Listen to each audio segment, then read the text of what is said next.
Hello, and thank you so much for tuning in again. Again, my name is Amy Sayre, and I'm here with Rachel and Debbie to have a conversation about suicide for parents.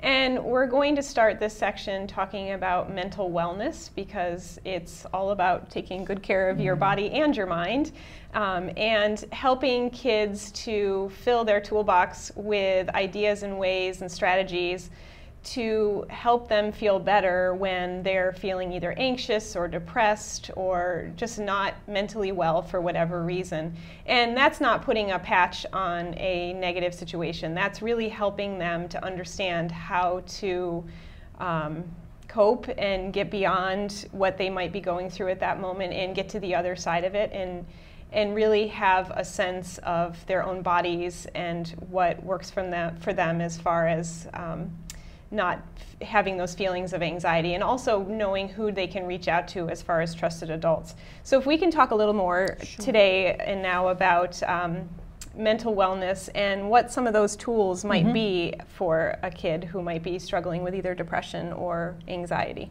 Well, I'd like to think about the brain of anyone, but in particular, a young person needs certain things. They need to be able to sleep, they need to eat well, they need rest, meaning rest from technology, because the brain is overstimulated by technology, and we know that because it's actually been shown to be an addiction. So brain wellness is everything from that we normally try to do for ourselves as adults. But for a youth, it's even more difficult, because the part of their brain thrives on excitement and thrives on doing some risk-taking behavior. So what we know about the adolescent brain is it's developing, and what happens is not only are they going through hormonal changes, they're going through serotonin, dopamine changes. And when I think about dopamine, I think about the energy and the need to move. And this is at all levels, but when you watch youth, you can see the need for them to move. So I think so much of our world is sitting down, and that's actually counterproductive to the way the brain works. So if I want a well brain, I have to exercise it physically and emotionally. I have to read good things every day. I have to challenge it, and in a safe manner. It's kind of like when I think about going outdoors on a ropes course to a high element. I don't just go do it, I actually get prepared for it. I wear a harness, and I have skills, and I have instructors that are going to actually help me. All of those are true to have a well-rounded development. And I need adults that are looking out for me all the time. And they're actually helping me and intervening with me when I'm doing something that's too risky. Because I might not know that as an adolescent, where my risk line is. And so that's why I think whenever I think of youth, I think it's up to the adults in our life to help kind of mirror and give them that input about sleep and why it's important, and why it's important to have conversations face to face. And I think it's, one of the things that we've been talking about here in this room is about how difficult suicide can be to talk about. Well, you can't do it texting. In fact, you shouldn't do it texting. That's not best practice. Yet many of our kids get their information from that source. So that actually isn't helping them be well. That's not helping them look at alternatives. And one of the things that I like about the curriculum that you're using is it helps them with learning what their feelings are, learning about what actions they can take, learning about the consequences of those actions, taking a step back and pausing for a moment and saying, well, this is going to be the consequence. And then having the adult in the room helping shape those, and going through a real thorough process. Yeah, no, that's exactly it. And even in our, what I love about this curriculum, again, this is the Hazelden Lifeline suicide prevention curriculum that was just recently updated to add grades 5 and 6. And with the 5th and 6th graders, we've actually been having, Amy and I have been having these conversations just about that, there's a couple of vignettes where there are some students on a video that they're watching where they're having a conversation via text about a friend that they're worried about, and one friend really minimizes it and talks about, oh, they're just looking for attention. We've talked a lot about attention. And then we're able to discuss it, and the students were able to say, oh, well, one friend was really worried, the other friend really didn't take it seriously, maybe because they were texting. And we talk about how 80% of how we communicate is through our bodies. We miss all of that, and young students get that, they understand that. And then we watch another vignette of these two students then having a conversation about a friend they're worried about face to face, and how, oh, it's so different. They're able to see, one friend's able to see, the other friend is really worried. They're able to read her facial expressions and read her body language. And so we're able to have these really deep discussions around what is texting good for? Is it ever good for having a conversation when you're worried about a friend? And all the 5th and 6th graders have said, no, that's not what I should do.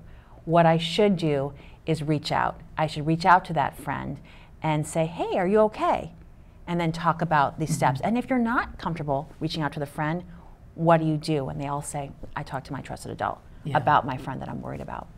You know, what's interesting as I was hearing you talk, I was thinking about, as a parent, when our kids are hurting or struggling when they're young, we pull them into our lap and we hug them and we let them. And if they're crying, sometimes we just hold them and rock them and that kind of thing. I get that we can't do that with our youth as they grow, but we do need that emotional support of kind of hugging and being held and being allowed to have our feelings. And I think that that's one of the things that all of this is about, is acknowledging when I'm feeling sad and letting whatever the emotion, whether it's happiness or sadness, but when I feel that, is not to try to discount that. It's to show that I'm listening. Oh, I hear that you feel this way. What are you thinking about that? And not only showing that I care, but whether I'm asking the question about suicide, but always thinking about who are the adults. And it might not be me as the parent or the grandparent at that moment. And that's why it's important for me as an adult to also have those resources.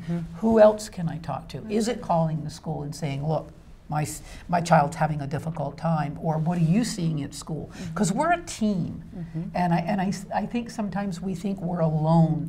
And you know, we've developed programs statewide, so we have a texting line. You know, you can now, any youth, any adult can text. They just text Vermont, VT 741-741, and someone will text back. While that keeps them on the line texting, I'm also hoping that there's an adult involved as well, getting them to the person that they need to see. Absolutely, yeah. And there are other great resources as well. We're really fortunate to be in Chittenden County. We have First Call, which is a 24/7 hotline that's available to young people. It's available to really, actually, right now, at this point, First Call's actually changed. It's not just for youth. Right. It's for all ages. Like we say, 0 to 100. So anytime a young person would like to call, they can call the hotline. A parent can call, a caregiver can call, any adult can call, and as a way to kind of get support locally as well. So that's another great resource, and that's 488-7777. And again, it's a 24/7 hotline for Chittenden County, which is another great resource. Yeah. And one of our reasons for doing these 4 segments on this conversation is so that folks could see our faces too, because we really want to be a resource for parents, as do all school counselors in the district and statewide. So parents shouldn't feel that they're ever alone with all of these different resources, and now you've seen the faces, so you know that you can just call us.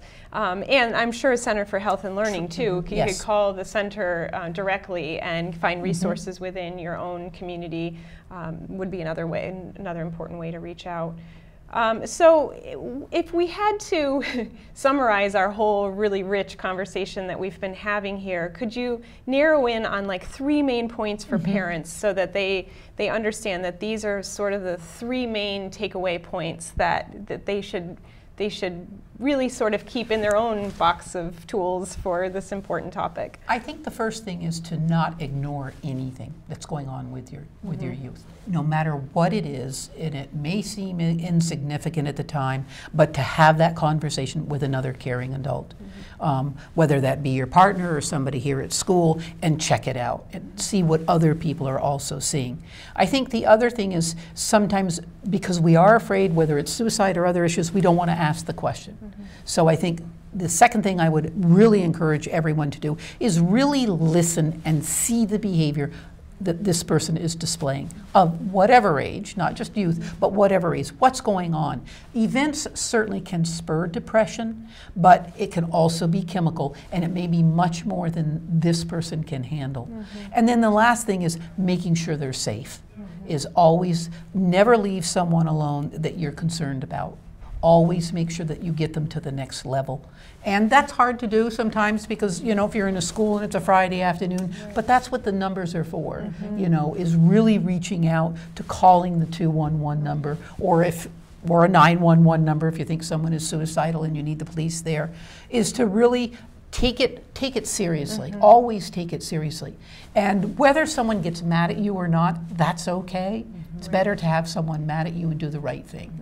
Because the alternative to this is very, very painful for obviously not only the family, but the whole community. So prevention is really skill building. It's building the skill in me so that I feel comfortable enough to ask certain questions, but also to always, always know the resources. And never be afraid to ask.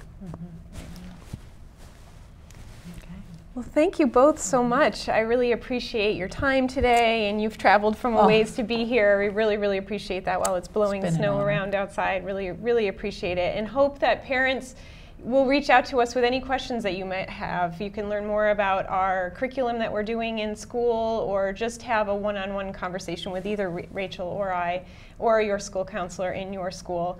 And please just know that we want to help in any way we can. We are constantly telling the kids in school that if you only knew how much we care about you, you would know that you could come to us for anything. So we're here for you, and thank you so much for your expertise, and look forward to talking with you again.